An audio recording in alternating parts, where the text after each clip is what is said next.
আজকের গরু মাংসটা এমন একটি সিক্রেট মশলা দিয়ে তৈরি করে দেখাবো যা দিলে মাংসের স্বাদ বহুগুণে বেড়ে যায়। বিসমিল্লাহির রহমানির রহিম। আসসালামু আলাইকুম, welcome back to FM kitchen. গরুর মাংস হাড় চর্বি সহ নিয়েছি।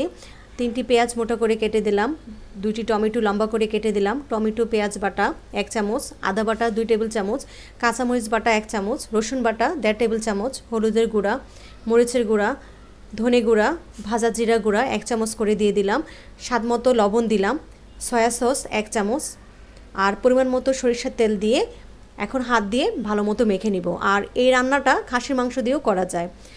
ভালো মতো হাত দিয়ে মেখে হাত ধোয়া একটু পানি দিয়ে দিলাম, দিয়ে এখন 2টি তেজপাতা, 2 টুকরো দারচিনি, 3টি এলাচ থেতো করে দিয়ে দিলাম। এলাচ থেতো করে দিলে অনেক সুন্দর ঘ্রাণ বের হয়। দিয়ে প্রায় 15 থেকে 20 মিনিট মাংসটাকে কষিয়ে নেব। কষাতে কষাতে যখন তেল ছেড়ে উপর আসবে তখন ফুটন্ত গরম পানি দিয়ে মাংসটা রান্না হতে দিব। এখানে জয়ত্রী 2টি, জায়ফলের ছোটো 1 টুকরা, 5-6টি লং, স্টার ফুল আর আগে থেকে পেঁয়াজ বেরেস্তা করে রেখেছিলাম ফ্রিজে, সেটা দিয়ে একটি মশলা তৈরি করে রেখে দিলাম। এটাই সেই সিক্রেট মশলা যা দিলে মাংসের স্বাদ বহুগুণে বেড়ে যায়। এখানে 3টি আলু মোটা করে কেটে নিয়ে মরিচ আর লবণ দিয়ে মেখে তেলে ভেজে নিলাম। আপনারা চাইলে আলু ছাড়াও রান্নাটা করতে পারেন। আলুটা দিয়ে মাংসটা আরও কিছুক্ষণ কষিয়ে ফুটন্ত গরম পানি দিয়ে মাংসটা রান্না করে নিব প্রায় 50 মিনিট।